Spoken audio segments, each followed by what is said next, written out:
Del White with a drive to left. Get out of here. Rocco Salami.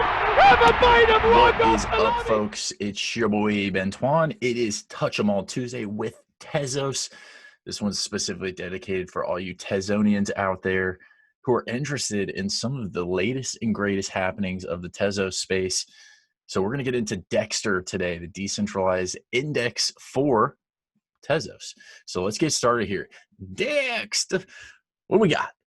As Nick Saban first said, trusted third parties are security holes. Nowhere is this more apparent than in popular centralized digital asset exchange.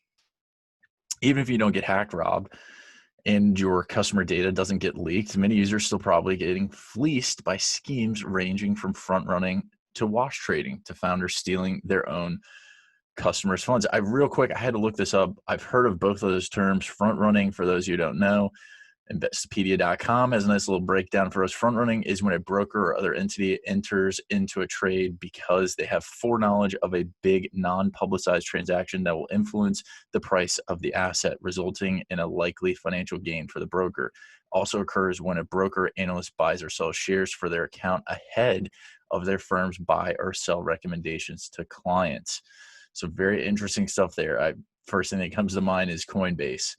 And if you're working for Coinbase and you have some insider sources that, it's a centralized exchange. And if you have information that other people don't, and coins are going to be listed, more than likely they're going to pump. So that's kind of what an instance of what that may look like is when we're talking about front running. Also, we're going to break down wash trading. What is it? All right. Wash trading is the process whereby a trader buys and sells a security for the express purpose of feeding misleading information to the market. In some situations, wash trades are executed by a trader and a broker who are colluding with each other. And other times, wash trades are executed by investors acting as both the buyer and seller of the security. Wash trading is illegal under U.S. law, and the IRS bars taxpayers from deducting losses that result from wash trades from their taxable income. All right, so just so you guys now know those terms. You know what they mean. Cool stuff.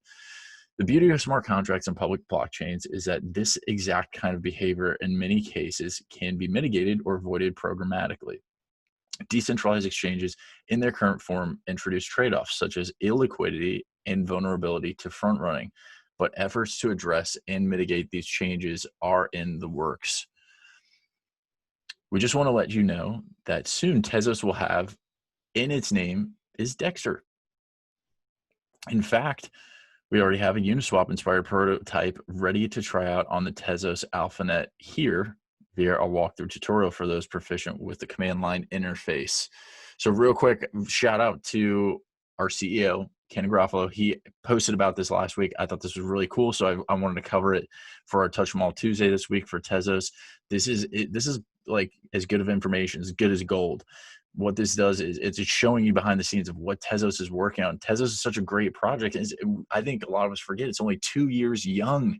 It's got its little Bambi legs, and it's starting to grow into this beautiful beast of a deer in some ways. And it's fast moving. So this is exciting stuff. This is really just awesome information to learn about.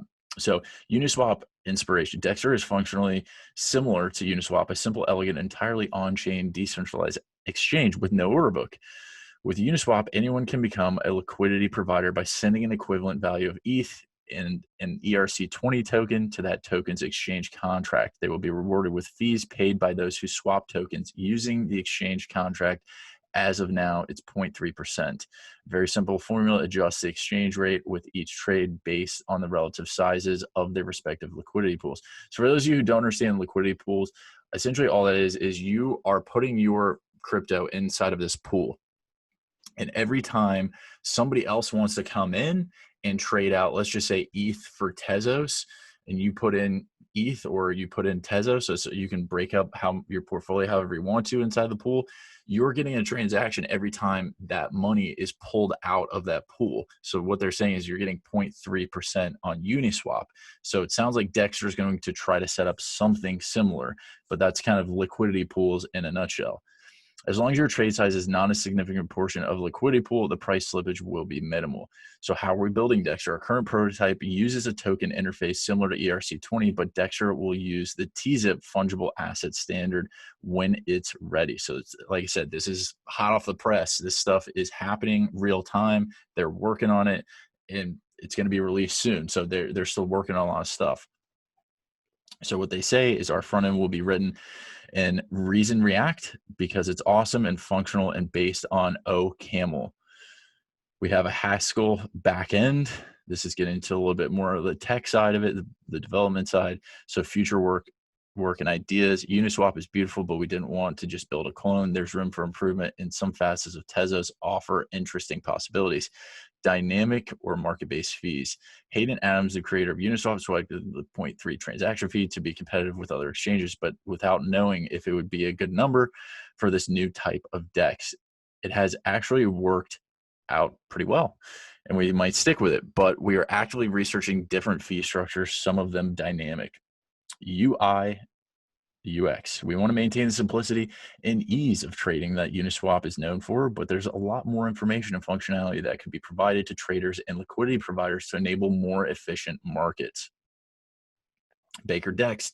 Tezos LPOS model creates an interesting scenario not present in Uniswap. The Tez that liquidity providers send to an exchange contract can be delegated, and they can share in the staking rewards. Very cool. We're looking for how to best select the Baker.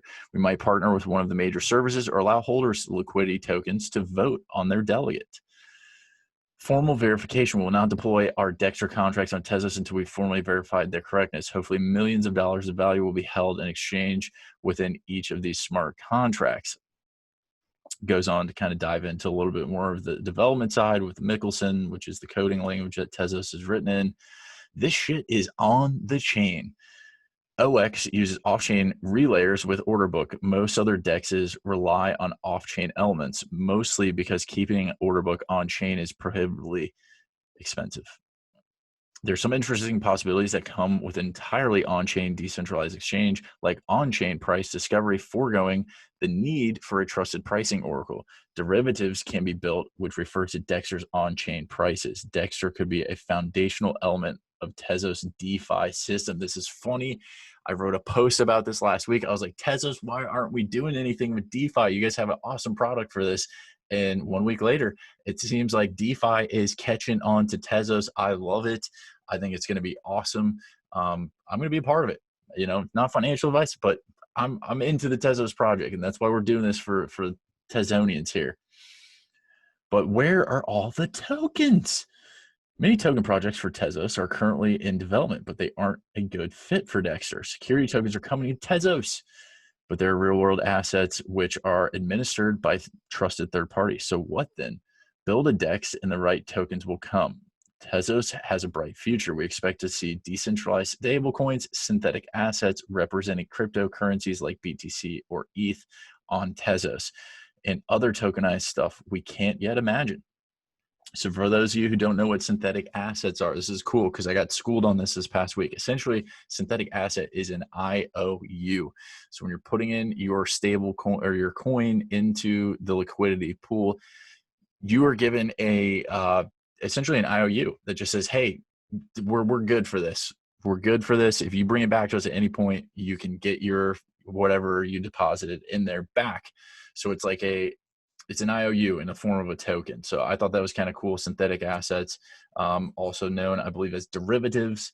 And that's going to be doing it today for our Touch 'em All Tuesday. Hopefully this project, Dexter, is going to be awesome. I'm excited to see it. I'm probably going to be a user of it. And I'm excited to see the progress for Tezos ecosystem. Keep rocking, Tezonians. Until next Tuesday, we're going to touch them all. Back, God. Fastball swung on, hit to deep center field. Bernie Williams goes back and